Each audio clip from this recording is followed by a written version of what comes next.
내가 고등학교를 다니던 시절 교실에는 늘 한 발짝 떨어져 있는 듯한 아이가 있었다. 이름은 은정이었다. 아침 자습 시간에도 조용히 책만 들여다보고 쉬는 시간에도 교실 구석 창가 자리에 가만히 앉아 있었다. 아이들이 삼삼오오 모여 수다를 떨거나 장난을 치는 와중에도 은정은 마치 투명인간처럼 존재감을 지우고 있었다. 솔직히 말하면 그때 우리 반은 참 각박했다. 조금만 특이하거나 집안 사정이 보통과 다르면 금세 별명이 붙고 놀림감이 되기 일쑤였다. 은정도 그랬다.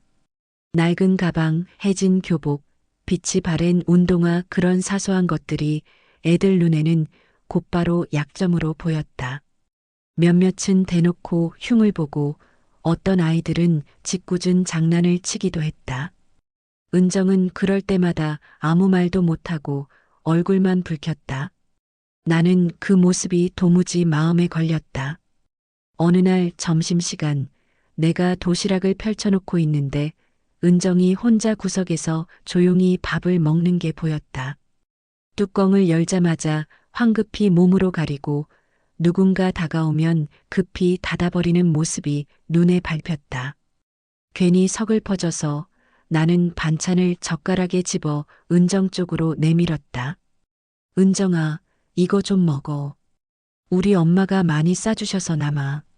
처음엔 놀란 눈으로 나를 보더니 머뭇거리며 고개를 저었다. 하지만 내가 웃으며 도시락통을 더 내밀자 결국 조심스럽게 김치를 집어갔다. 그때 은정의 입가에 아주 작은 그러나 분명한 미소가 스쳤다. 굳게 닫혀있던 문이 살짝 열린 것처럼. 그 순간 나는 속으로 결심했다. 앞으로 이 아이 혼자 두지 말아야겠다. 그 뒤로 우린 점심시간마다 같이 밥을 먹게 됐다. 시간이 지나면서 은정은 조금씩 마음을 열었다. 처음엔 짧은 대답만 하던 아이가 점차 학교 얘기, 집안 얘기, 장래 희망 같은 것들을 조심스럽게 꺼냈다. 시험 기간에는 내가 도서관에 같이 가자고 하면 고개를 끄덕이며 따라왔다. 서로 마주 앉아 공부하다가 지치면 내가 챙겨온 간식을 나눠 먹으며 웃었다. 은정은 의외로 공부를 잘했다. 수업 시간에 발표만 하면 머뭇거려서 선생님 눈밖에 나는 경우가 많았지만 실제로는 이해력이 좋고 성실했다. 나중엔 내가 오히려 은정에게 문제풀이를 물어보곤 했다. 그렇게 조금씩 교실 속에서도 은정을 향한 시선이 달라졌다. 나와 함께 다니는 모습을 본 다른 아이들이 말을 붙이기도 했고 예전처럼 심하게 놀리는 일도 줄어들었다. 하지만 은정의 마음속 상처가 하루아침에 사라지는 건 아니었다. 집안 사정은 여전히 어려웠고 그녀의 표정은 사소한 말 한마디에도 금세 굳어졌다. 나는 그럴 때마다 더 다가갔다. 장난을 쳐서 웃게 만들거나 괜히 힘내라고 손바닥에 화이팅이라고 적어주기도 했다. 은정은 늘 미안해했지만 그 눈빛 속에는 분명 감사가 담겨 있었다. 고등학교 3년 동안 우리는 그렇게 조금씩 가까워졌다.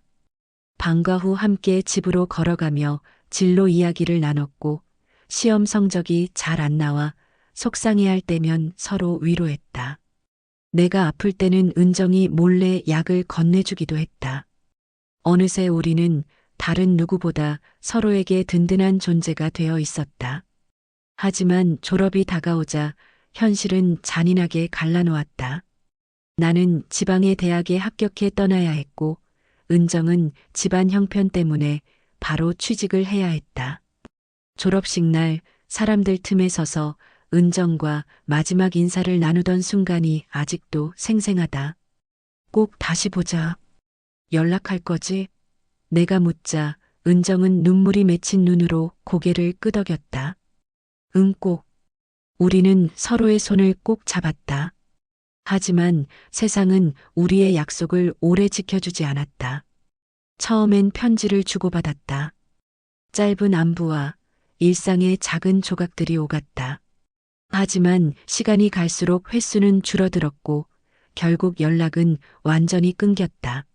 나는 대학을 졸업하고 직장에 다니다가 결혼을 했고 아이를 낳아 기르며 정신없이 살았다. 아이가 자라는 동안 은정의 이름은 가끔만 내 기억 속에 스쳐갔다. 시장에서 혼자 밥 먹는 아이를 볼 때, 길가에서 낡은 가방을 든 소녀를 볼 때, 그때마다 은정이 떠올랐다. 지금 어디서 뭘 하고 있을까? 잘 살고 있을까? 하지만 확인할 길은 없었다. 세월은 그렇게 무심히 흘러갔다. 나도 머리에 흰머리가 늘고 딸의 결혼 준비를 도울 만큼 나이를 먹었다. 은정은 내 인생에서 오래전 흩어진 조각처럼 그저 가끔 떠오르는 기억일 뿐이었다. 세월은 참 무심하게 흘렀다. 나는 결혼을 하고 아이를 키우며 집과 직장 사이를 오가며 하루하루를 버텼다. 남편은 성실하고 듬직했지만 늘 바쁘고 집에 돌아오는 시간이 짧았다. 딸 하나를 낳아 키우면서 아이의 작은 성장조차도 내게는 세상의 전부처럼 느껴졌다. 그 사이 은정은 어디서 무엇을 하고 있을지 알 길이 없었다. 가끔 문득 그 시절 함께 웃고 울던 기억이 떠올라 마음이 따뜻해지기도 또 한편으로는 쓸쓸해지기도 했다. 하지만 아무도 그 빈자리를 채워주지 못했다. 편지를 써볼까 생각도 했지만 바쁘다는 핑계로 미루었고 그렇게 시간이 흘러버렸다. 그러던 어느 날 평범한 오후였다. 장을 보고 돌아오는 길, 좁은 골목에서 낯익은 얼굴이 스쳐 지나갔다. 심장이 철렁 내려앉았다. 믿기지 않았지만 그건 분명 은정이었다. 세월이 그녀의 얼굴에 깊은 주름을 새겨놓았고 머리칼엔 희끗희끗한 흰빛이 섞여 있었지만 눈빛만은 여전히 변하지 않았다. 나는 가만히 서 있다가 거의 본능처럼 이름을 불렀다. 은정아. 그녀가 고개를 돌렸다. 놀란 눈동자가 내게 꽂히고 입술이 떨리며 열렸다. 너 정말? 우리는 그 자리에서 오래도록 서 있었다. 손을 맞잡고 서로의 체온을 느끼며 흐른 세월을 눈빛으로 확인하는 시간이었다. 말없이도 오래 끊긴 시간을 한순간에 메우는 느낌이었다. 그 후로 우리는 다시 연락을 이어갔다. 처음엔 어색했지만 점차 서로의 삶을 천천히 풀어놓았다. 은정은 대학 진학 대신 바로 취직을 하게 되었고 집안 사정 때문에 힘든 나날을 보내야 했다고 했다. 직장에서는 매일 긴장과 스트레스 속에서 살아야 했고 마음 한켠엔 늘 불안과 외로움이 자리했다. 그때마다 내가 고등학교 시절 보여준 작은 친절과 관심이 얼마나 큰 힘이 되었는지 듣게 되었다. 너가 그때 날 그냥 두지 않고 옆에 있어준 게 사실 내 인생을 버틸 수 있게 한 힘이었어. 은정의 말에 나는 가슴이 먹먹했다. 그 작은 관심과 도시락 한 끼, 같이 걷던 길, 그 모든 것이 그녀에게는 큰 의미였던 것이다. 나는 나대로 힘든 시절이 있었다. 결혼 생활과 육아, 직장일 사이에서 번번이 지치고 흔들렸지만 은정과 다시 이야기를 나누면서 서로의 삶에 공감할 수 있었다. 우리는 세월 속에서 상처를 겪었지만 그 상처를 서로의 존재가 조금씩 달래주고 있다는 사실이 큰 위로가 되었다. 우리는 조금씩 다시 가까워졌다. 주말이면 함께 산책을 가고 카페에서 차를 마시며 긴 이야기를 나누었다. 어린 시절의 추억, 흘러간 시간 속의 후회, 또 지금 우리가 가진 감사함까지. 나는 은정의 눈빛에서 그리고 그녀의 조심스러운 미소 속에서 오랜 세월 흘려보낸 감정이 얼마나 깊은지 깨닫게 되었다. 어느 날은 은정이 과거를 회상하며 잠시 울먹였다. 그때 나는 정말 아무도 내 편이 없다고 느꼈어. 너무 외로워서 포기하고 싶을 때가 많았거든. 나는 그녀의 손을 꼭 잡았다. 그때 내가 힘들었다는 걸 이제야 알았네. 하지만 넌 살아왔고 여기까지 왔잖아. 내가 있는 것만으로 충분해. 그날 우리는 한참 동안 말없이 앉아 있었다.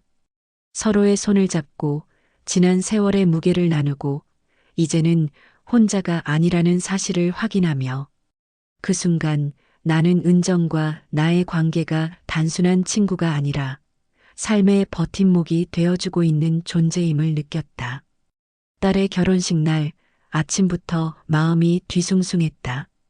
화장도 하고 머리도 하고 예쁜 드레스를 입은 딸을 바라보면서도 내 마음 한켠에는 긴장과 설렘 그리고 묘한 아쉬움이 섞여 있었다. 아이가 이렇게 훌쩍 자라서 인생의 새로운 길을 걷게 된다는 사실이 믿기지 않으면서 동시에 흐르는 세월에 대한 감정이 밀려왔다. 결혼식장은 이미 손님들로 붐볐고 꽃향기와 웅성거림 속에 설렘이 가득했다. 나는 딸의 손을 잡고 축하 인사를 받으면서도 은정에게 전화를 걸어야 한다는 생각에 조마조마했다. 결혼식의 모든 순간을 함께 보고 싶었다.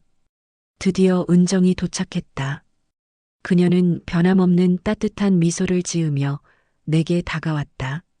세월의 흔적이 얼굴과 손에 남아 있었지만 그 눈빛만은 어릴 적 그대로였다.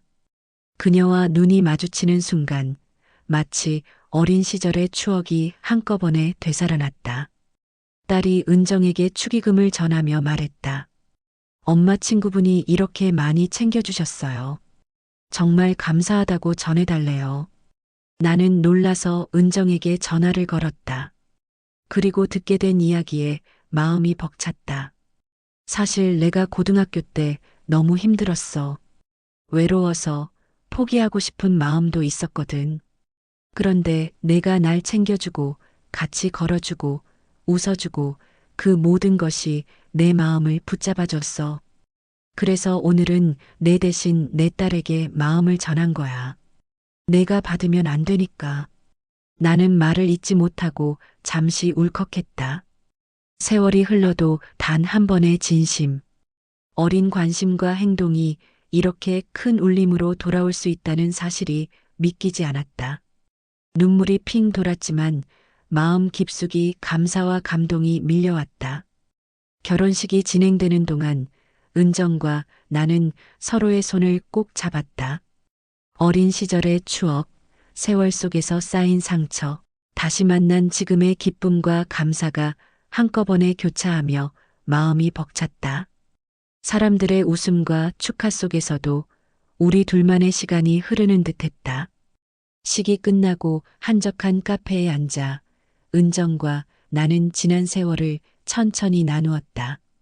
어린 시절의 기억, 삶의 굴곡, 그리고 지금의 감사함까지. 은정은 조용히 눈시울을 붉혔다. 그때 나는 너무 힘들고 외로워서 가끔은 포기하고 싶은 생각도 했었어. 그런데 내가 내 옆에 있어줬잖아. 그게 나를 여기까지 오게 했어. 나는 그녀의 손을 꼭 잡았다. 그때 내가 힘들었다는 걸 이제야 알겠네. 하지만 넌 살아왔고 여기까지 왔잖아. 내가 있는 것만으로 충분해. 그날 우리는 한참 동안 말없이 앉아 있었다. 서로의 손을 잡고 지난 세월의 무게를 나누고 이제는 혼자가 아니라는 사실을 확인했다.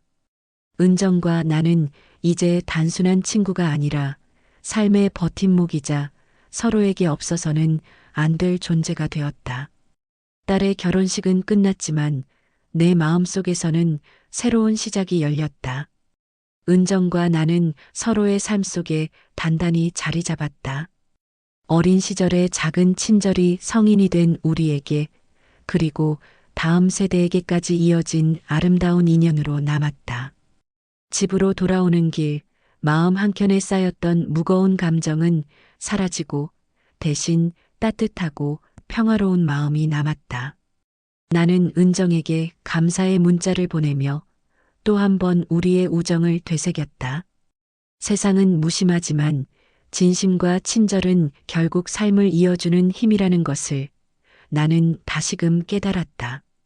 그날 밤 나는 오래전 은정과 걸었던 학교 복도와 함께 점심시간에 나눴던 작은 반찬 이야기까지 떠올렸다.